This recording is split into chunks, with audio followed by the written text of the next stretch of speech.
নমস্কার বন্ধুরা, আমার হোম কুকিংয়ে আপনাদের সবাইকে স্বাগত। আজকে আমি চলে এসেছি আবার একটি নতুন রেসিপি নিয়ে। তো ভিডিওটি কথা স্কিপ না করে পুরোটা দেখার জন্য আপনাদের কাছে আমার একান্তভাবে অনুরোধ রইল। আজকে আমি আপনাদের সঙ্গে শেয়ার করছি খুব সুন্দর এবং সঠিক পদ্ধতিতে মুখে স্বাদ লেগে থাকার মতো আলু আর ফুলকপি দিয়ে নিরামিষ খিচুড়ির রেসিপি।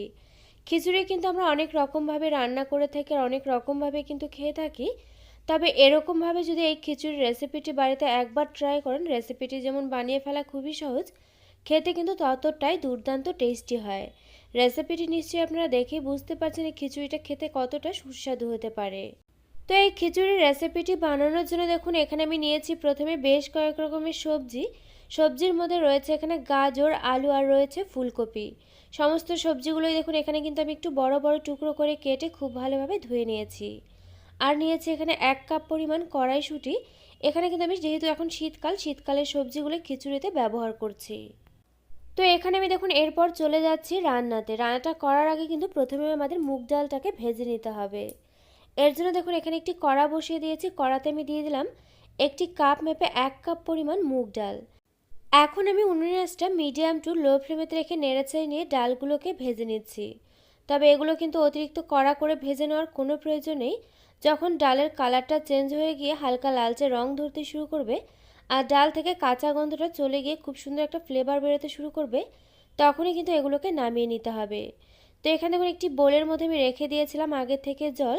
জলের মধ্যে আমি এখানে দিয়ে দিলাম এখানে ভেজে রাখা ডালগুলোকে। এরপর এই ডালের মধ্যে দিয়ে দিচ্ছি আমি যে কাপ মেপে এখানে 1 কাপ পরিমাণ ডাল ব্যবহার করেছিলাম, ঠিক সেই কাপ মেপে দেখুন 1 কাপ পরিমাণ নিয়েছি এখানে আমি গোবিন্দভোগ চাল। তার মানে ঠিক যতটা পরিমাণ এখানে আমি ডাল ব্যবহার করেছি ততটুকুনি পরিমাণে এখানে আমি চাল ব্যবহার করলাম। এতে করে কিন্তু খিচুড়িটা দারুণ টেস্টি হবে। এই মাপে যদি আপনারা রান্নাটা করেন তবে দেখবেন খিচুড়িটা কিন্তু খেতে দুর্দান্ত হবে। এরপর দেখুন চাল আর ডালটাকে আমি খুব ভালোভাবে একটু ধুয়ে নিলাম। চাল আর ডালটাকে বেশ কয়েকবার ধুয়ে নেওয়া হয়ে গেলে এরপর দেখুন একটি ছাঁকনির মধ্যে আমি চাল আর ডালগুলোকে রেখে দিলাম জলটাকে খুব ভালোভাবে ঝরিয়ে নেওয়ার জন্য। এরপর আমি সবজিগুলোকে ভেজে নেব। এর জন্য দেখুন কড়াতে আমি দিয়ে দিয়েছি এখানে পরিমাণ মতো সর্ষের তেল। তেল এখানে খুব ভালোভাবে গরম হলে এর মধ্যে আমি প্রথমে দিয়ে দিচ্ছি এখানে কেটে রাখা আলুর টুকরোগুলোকে। এরপর এই আলুগুলোকে নেড়েচেড়ে নিয়ে 2 থেকে 3 মিনিট মতো হালকা লালচে রং ধরা পর্যন্ত একটু নেড়েচেড়ে নিয়ে ভেজে নিতে হবে। আলুগুলো 2 থেকে 3 মিনিট মতো ভেজে নেওয়া হয়ে গেলে দেখুন হালকা লালচে রং ধরতে শুরু করবে, তখনই কিন্তু এর মধ্যে অ্যাড করে দিচ্ছি এখানে আমি কেটে রাখা গাজরের টুকরোগুলোকে। গাজরটা কিন্তু আলুর তুলনায় ভাজা হতে একটু সময়টা কম লাগে, যার জন্য কিন্তু আলুটা অনেকটা ভাজা হওয়ার পরে এই গাজরগুলোকে দিয়ে দিতে হবে। এখানে আলু আর গাজরটা একসঙ্গে কিন্তু আমি আবারও বেশ কিছু সময় নেড়েচেড়ে নিয়ে ভেজে নিয়েছি। এগুলো কিন্তু ভাজা হয়ে গিয়েছে। এরপর আমি এগুলোকে তেল থেকে তুলে রাখলাম। এরপর আমি এই তেলেতে দিয়ে দিলাম এখানে আমি কেটে রাখা ফুলকপির টুকরোগুলোকে। ফুলকপিগুলোকে আমি নেড়েচেড়ে নিয়ে খুব ভালোভাবে ভেজে নেব। আর এই ফুলকপিগুলোকে কিন্তু অবশ্যই করে খুব ভালোভাবে একটু লালচে করে ভেজে নিতে হবে। তো এখানে ফুলকপিটা ভাজা হতে থাক ততক্ষণে দেখুন এখানে আমি কয়েকটি উপকরণ একটু মিক্সিতে পেস্ট করে নিচ্ছি। দিয়ে দিলাম এখানে আমি প্রথমেই 1 ইঞ্চি থেকে 1.5 ইঞ্চির মতো আদা আর দিয়ে দিয়েছি কাঁচা লঙ্কা, টমেটো। ওগুলোকে আমার পেস্ট করে রেখে দেওয়া হয়ে গিয়েছে। এর মধ্যে দেখুন এখানে কিন্তু আমার ফুলকপিগুলো বেশ লালচে করে ভেজে নেওয়া হয়ে গিয়েছে। এরপর আমি এগুলোকেও তেল থেকে তুলে রাখলাম। এরপর কিন্তু এই কড়াতেই দেখুন আমি আবারও কিছুটা পরিমাণ সর্ষে তেল এখানে অ্যাড করে দিয়ে এরপর এর মধ্যে ফোড়নে দিয়ে দিলাম তেজপাতা, দিয়ে দিচ্ছি এখানে শুকনো লঙ্কা। এরপর এর মধ্যে দিয়ে দিচ্ছি দেখুন এখানে গোটা গরম মশলা, এর মধ্যে কিন্তু রয়েছে এলাচ, দারচিনি, লবঙ্গ। একই সঙ্গে কিন্তু এর মধ্যে আমি দিয়ে দিয়েছি 1 চা চামচ পরিমাণ পাঁচফোড়ন। ফোড়নটাকে নেড়েচেড়ে নিয়ে অবশ্যই করে এরকমভাবে লালচে করে ভেজে নিতে হবে, তবে দেখুন ফোড়নের কিন্তু খুব সুন্দর একটা ফ্লেভার আসবে। ফোড়নটা এখানে ভাজা হয়ে গেলে এর মধ্যে আমি দিয়ে দিলাম দেখুন পেস্ট করে রাখা মশলা, যার মধ্যে কিন্তু রয়েছে আদা, কাঁচা লঙ্কা আর টমেটো।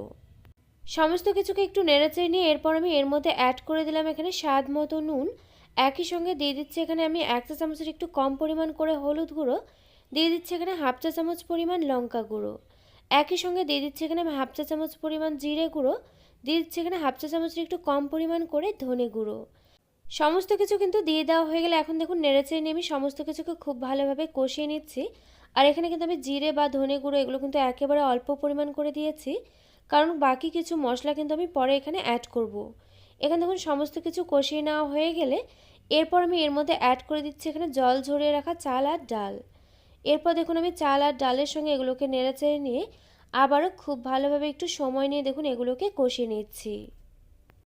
আর চাল আর ডালটাকে কিন্তু ততক্ষণ পর্যন্ত নেড়েচেড়ে নিতে হবে যতক্ষণ না পর্যন্ত এই চাল আর ডালটা অনেকটা ঝরঝরে ভাব চলে আসছে। তো এখানে দেখুন চাল আর ডালটা কিন্তু অনেকটাই ঝরঝরে হয়ে গিয়েছে, আপনারা নিশ্চয়ই বুঝতেই পারছেন দেখে। আর যখন এরকমভাবে ঝরঝরে হয়ে যাবে তখনই কিন্তু বুঝতে হবে এখানে চাল আর ডালটাকে কিন্তু খুব ভালোভাবে এখানে পারফেক্টলি কষিয়ে নেওয়া হয়ে গিয়েছে। এরপর ঠিক এই সময় এর মধ্যে অ্যাড করে দিতে হবে এখানে পরিমাণ মতো জল। আর এখানে কিন্তু দেখুন আমি গরম জল ব্যবহার করছি, যার জন্য কিন্তু জলটা দেওয়ার সঙ্গে সঙ্গে দেখুন ঝোলটা কিন্তু ফুটে উঠেছে। আর চেষ্টা করবেন আপনারা অবশ্যই করে খিচুড়িতে গরম জলই ব্যবহার করার, এতে করে রান্নাটা যেমন তাড়াতাড়ি হবে, খেতেও কিন্তু খিচুড়িটা দুর্দান্ত টেস্টি হবে। আর জলটা দিয়ে দেওয়ার পর দেখুন নেড়েচেড়ে নিয়ে কিন্তু আমি কোনো রকম ঢাকা চাপা না দিয়ে কিন্তু এভাবে 5 থেকে 6 মিনিট মতো চাল আর ডালটাকে একটু ফুটিয়ে নিয়েছি। আর 5 থেকে 6 মিনিট মতো কিন্তু এভাবে জাল করে নেওয়ার পর দেখবেন চাল আর ডালটা প্রায় 40% মতো সেদ্ধ হয়ে যাবে। তখন কিন্তু এর মধ্যে অ্যাড করে দিতে হবে এখানে ভেজে রাখা আলু, গাজর আর কড়াইশুঁটিগুলোকে। আর এগুলো কিন্তু প্রথমে দেখুন দিয়ে খুব ভালোভাবে আমি আবার একটু নেড়েচেড়ে নিচ্ছি। এভাবে নেড়েচেড়ে নেওয়ার পর কিন্তু আমি উনুন আঁচটা এই সময় মিডিয়াম ফ্লেমেতে করে দিচ্ছি। উনুন আঁচটা মিডিয়াম ফ্লেমেতে করে নিয়ে আমি আবার দেখুন 7 থেকে 8 মিনিট মতো একটু এই খিচুড়িটাকে রান্না করে নিলাম। 7 থেকে 8 মিনিট মতো কিন্তু খিচুড়িটাকে রান্না করে নেওয়ার পর এখানে চাল আর ডালটা কিন্তু প্রায় 80% সেদ্ধ হয়ে গিয়েছে। এ সময় আমি এর মধ্যে অ্যাড করে দিলাম এখানে আমি ভেজে রাখা ফুলকপিগুলোকে, একই সঙ্গে দিয়ে দিলাম এখানে আমি 1 চা চামচ পরিমাণ চিনি। আর চিনিটা দেওয়াতে কিন্তু খিচুড়িটা এখানে অতিরিক্ত মিষ্টি হবে না, রান্নার টেস্টটা ব্যালেন্স হবে আর খিচুড়িটা কিন্তু খেতে খুবই সুস্বাদু হবে। তো এগুলো দিয়ে দেওয়ার পর দেখুন আমি একটু আবারও নেড়েচেড়ে নিয়ে এভাবে ঢাকা চাপা দিয়ে উনুন আঁচটা একেবারে লো ফ্লেমেতে রেখে আবারও রান্নাটা হতে দেবো 5 থেকে 6 মিনিট মতো।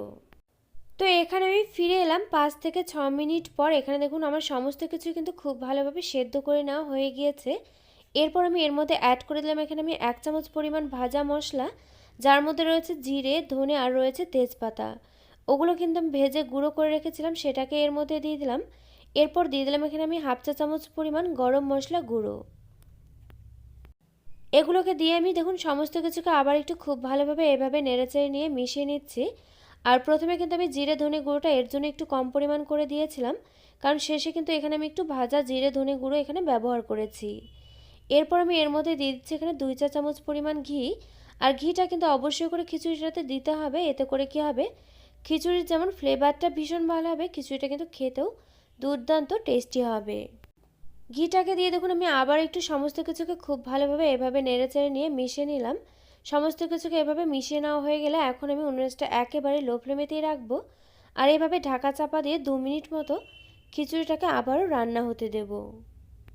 ফিরে এলাম 2 মিনিট পর। এখন আমি গ্যাসটাকে বন্ধ করে দিয়ে দেখুন ঢাকনাটাকে তুলে নিচ্ছি। আর এখানে দেখুন রান্নাটা কিন্তু আমার একেবারেই হয়ে গিয়েছে। আর এখানে দেখুন একেবারে কিন্তু রেডি হয়ে গিয়েছে দারুণ সুস্বাদু এবং টেস্টি একটি গরম ধোয়া ওঠা খিচুড়ির রেসিপি। এই পদ্ধতিতে আপনারা খিচুড়িটা রান্না করে অবশ্যই করে বাড়িতে একবার পরিবেশন করুন। আশা করছি এই রেসিপিটি একবার এভাবে বানিয়ে খেলে বারবার মন চাবে এভাবে বানিয়ে খেতে। আর এই পদ্ধতিতে কিন্তু রান্না করলে দেখবেন আলু ফুলকপি সমস্ত কিছু খুব ভালোভাবে সেদ্ধ হবে, তবে একেবারে কিন্তু ভেঙে যাবে না।